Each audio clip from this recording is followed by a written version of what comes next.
যুক্তরাষ্ট্রের ফ্লোরিডায় বাংলাদেশে 2 পিএইচডি শিক্ষার্থী লিমন ও বৃষ্টির হত্যাকাণ্ড এখন এক গভীর শোক, আতঙ্ক আর রহস্যের গল্প হয়ে উঠেছে।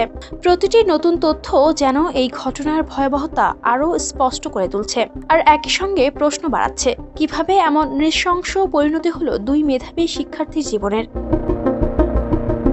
নিখোঁজ হওয়ার দিন 16 এপ্রিল রাত থেকেই শুরু হয় সন্দেহজনক সব ঘটনা। তদন্তকারীদের তথ্য অনুযায়ী সেই রাতেই অভিযুক্ত হিশাম সালেহ আবু ঘারবেহ অনলাইনে লাশ গুমের কাজে ব্যবহারযোগ্য বিভিন্ন সরঞ্জাম অনলাইনে অর্ডার করেন। সিভিএস ফার্মেসি থেকে আবর্জনার ব্যাগ, শক্তিশালী জীবাণুনাশক এবং দুর্গন্ধনাশক কেনা হয়, যা অল্প সময়ের মধ্যেই ডোর ড্যাশের মাধ্যমে তার অ্যাপার্টমেন্টে পৌঁছে যায়।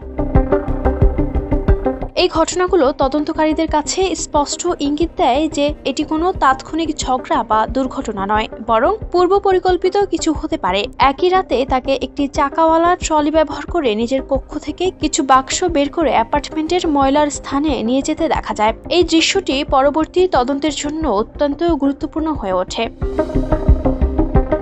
পরে সেই ময়লার স্থান থেকে উদ্ধার করা হয় একাধিক গুরুত্বপূর্ণ আলামত: রক্তমাখা কালো ফ্লোর ম্যাট, লিমনের মানিব্যাগ, চশমা, রক্তাক্ত পোশাক এবং বৃষ্টির মোবাইল ফোনের কাভার। এসব আলামতই প্রমাণ করে যে ঘটনাটি ছিল অত্যন্ত সহিংস এবং পরিকল্পিতভাবে আড়াল করার চেষ্টা করা হয়েছে। আরও চাঞ্চল্যকর তথ্য আসে অভিযুক্তের অনলাইন অনুসন্ধান থেকে। ঘটনার আগে তিনি খোঁজ করেছিলেন হিলসব্রো রিভার স্টেট পার্কে গাড়ি তল্লাশি হয় কিনা। শুধু তাই নয়, গভীর রাতে তিনি দুবার যান হাওয়ার্ড ফ্র্যাঙ্কল্যান্ড সেতু এলাকায়। তদন্তকারীরা ধারণা করছেন এই স্থানগুলো ব্যবহার করা হতে পারে প্রমাণ গোপন বা লাশ সরানোর কাজে। পরবর্তীতে ওই সেতুর কাছ থেকেই একটি কালো ব্যাগের ভেতর লিমনের মরদেহ উদ্ধার করা হয়। তার শরীরে আঘাতের চিহ্ন ছিল, যা দেখে বোঝা যায় তিনি নির্মম সহিংসতার শিকার হয়েছেন। তবে কিভাবে তাকে হত্যা করা হয়েছে সেই বিস্তারিত তথ্য এখনও আনুষ্ঠানিকভাবে প্রকাশ করা হয়নি। লিমনের মৃত্যুতে সবচেয়ে বড় ধাক্কা খেয়েছে তার পরিবার ও প্রবাসী বন্ধু মহল।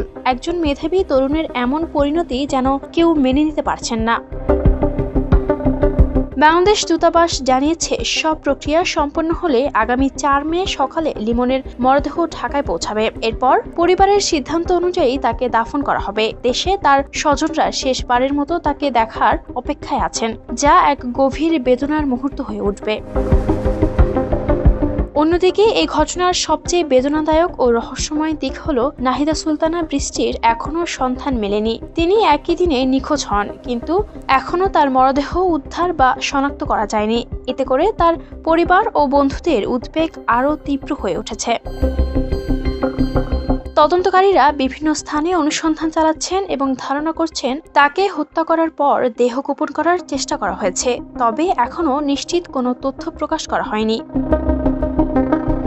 এদিকে আদালত ইতিমধ্যে অভিযুক্তের জামিন নামঞ্জুর করেছে এবং তাকে কারাগারে পাঠানো হয়েছে। প্রসিকিউটররা জানিয়েছেন, মামলাটি শিগগিরই গ্র্যান্ড জুরির সামনে উপস্থাপন করা হবে। যদি তিনি দোষী সাব্যস্ত হন, তাহলে তার সর্বোচ্চ শাস্তি মৃত্যুদণ্ড হতে পারে। সব মিলিয়ে এই হত্যাকাণ্ড শুধু একটি অপরাধ নয়, এটি একটি কমিউনিটির হৃদয় ভেঙে দিয়েছে। 2টি স্বপ্ন, 2টি ভবিষ্যৎ নির্মমভাবে থেমে গেছে। Ayesha Akhtar Swarna, Campus Times.